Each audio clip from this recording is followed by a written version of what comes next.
Hey, and welcome back to Ancient Ways for Modern Days. My name is Mike Freeman. So excited to have you here today as we continue to walk through the book of John, John's Gospel. And as we do, we are in John chapter 2. We've just seen the turning water into wine miracle. And now what we're going to find is Jesus is going to he's going to have this moment where he's cleansing the temple. And in this moment, the text that we're going to look at today, I want us to see a few things. I want us to see Jesus and his goal is in the front of his mind, even this stage in his ministry. He's going to talk about his death and resurrection. No one's going to understand what he's talking about at this point, but this is going to be on his mind, as well as really the zeal, the passion for true worship before the Lord. And so these two things combined give us a picture of Jesus. He has a mission on his mind, and he also has a mission that is even bigger when it comes to worshiping the Lord. And we're going to be in awe of Christ. We're also going to have our hearts move toward having the same priorities that Jesus has. And so let's jump into the text. John chapter 2, starting in verse 13, the text begins. It says, "The Passover of the Jews was at hand, and Jesus went up to Jerusalem. In the temple, he found those who were selling oxen and sheep and pigeons, and the money changers sitting there. And making a whip of cords, he drove them all out of the temple with the sheep and the oxen. And he poured out the coins of the money changers and overturned their tables." Now, this is not meek and mild Jesus. This is not Jesus who is a pushover. This is Jesus. He goes in there, he sees this, and he makes a whip. And he drives them out. He flips over the tables. He gets rid of the animals. He is very serious. Verse 16. "And he told those who sold pigeons, 'Take these things away. Do not make my Father's house a house of trade.' His disciples remembered that it was written, 'Zeal for your house will consume me.' So the Jews said to him, 'What sign do you show us for doing these things?'" Well, let's just stop there for a second. We'll get into Jesus' response in a second, but here's what's going on. When Jewish people would travel from far away, they would not bring their animals for sacrifice. They would have to keep that animal safe. If they were to bring it, they would have to make sure it did not have spot or blemish, that it did not get injured. If they were to bring it in order to get injured, that would not be an animal that was appropriate for worship. And so they would show up there and they would have to purchase an animal. And they would oftentimes have the wrong currency. And so there were money changers. There were people selling animals. And this was all available to them, but it was also a way for people to make money off of those coming to worship.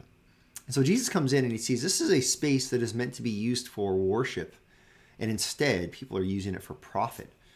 So he makes this whip. He flips the tables. He drives them out. He says, "Take these things away, for my Father's house is not supposed to be a house of trade." Well, he does this, and the Jews, really the Jewish leadership, they look at Jesus and say, "Who do you think you are? Who do you think you are to come here and to mess with our system?" Well, Jesus' response, verse 19, Jesus answered them, "Destroy this temple, and in 3 days I will raise it up." Now, the Jews respond, verse 20. The Jews said, "It has taken 46 years to build this temple, and you will raise it up in 3 days?" Jesus here, he says, "Destroy this temple. In 3 days, I'll raise it back up." They look around at the temple, they say, "It's taken decades. What are you talking about, crazy man?" Verse 21, "But he was speaking about the temple of his body. When therefore he was raised from the dead, his disciples remembered that he had said this, and they believed the scripture and the word that Jesus had spoken." Notice what's happening here. Jesus, even this early stage in the ministry, he knows his purpose. He knows the plan. His death, it's not a surprise to him. His resurrection, it's all part of the plan. He is not talking about the temple that they're standing in. He is talking about the temple, which is his body. He is prophesying. He is predicting. He is telling them, I'm going to be resurrected from the grave. Well, the Jews don't get that. No one understands that at this point. But he says this so that later, after his death and resurrection, that his disciples will believe the scripture and the word that Jesus has spoken.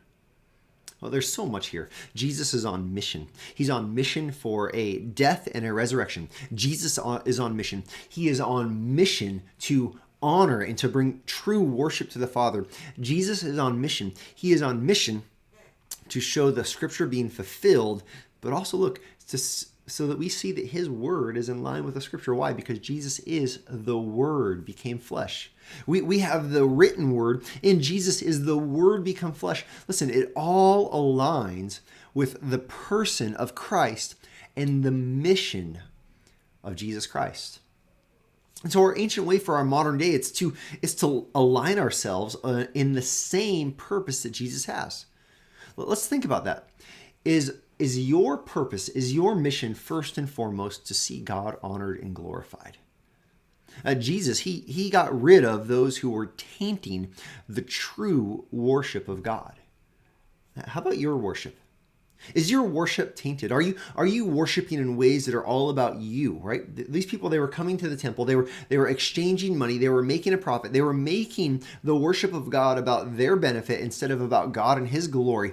How about us? When we come to worship, are we looking for our feelings to be what we would consider a high, a emotional kind of a uplifting moment? Is that our goal? Is that our emotions and that our feelings are uplifted? Or is our goal that God is glorified, that he is worshiped? How about this? Is our mission aligned around the death and resurrection of Jesus Christ? Oh, sometimes we get so distracted with the day in and the day out that we forget that Jesus came with a mission to die and be raised. And then he gave us the mission of making disciples, telling others this great news. I was with a few people just last night, and we were talking about how sharing the gospel is the most important thing we do. How often are we sharing the gospel? How often are we looking for those opportunities? How often are we beginning conversations, asking questions like, what do you think about spiritual things? Have you ever considered Jesus? Do you know who Jesus is? Those kind of questions align us with the mission that Jesus had, and then the mission that he has given us today. And then I would also just have you consider the significance of the scripture being fulfilled. Jesus had a mission that was to fulfill the scripture. We have a mission which is to know the scripture. It's to live in light of the scripture, to believe the scripture. In fact, it says they believed the scripture. Jesus wanted the disciples to believe the scripture. Jesus wants us to believe the scripture. Are we learning it more and more so we can believe more and more what's true versus the things, the lies the world will tell us? This is our ancient way for our modern day. It's to recognize the greater and grander purpose that every one of us have to worship God, to live in light of the gospel, and to believe the scripture. This is greater than our purpose in our job. This is greater than our purpose in the person we marry. Those things are of such importance. But listen, those things, they feed into the greater purpose to worship God. To live lives centered around the gospel, to be sharing the gospel, and to believe the word. This is our ancient way for our modern day.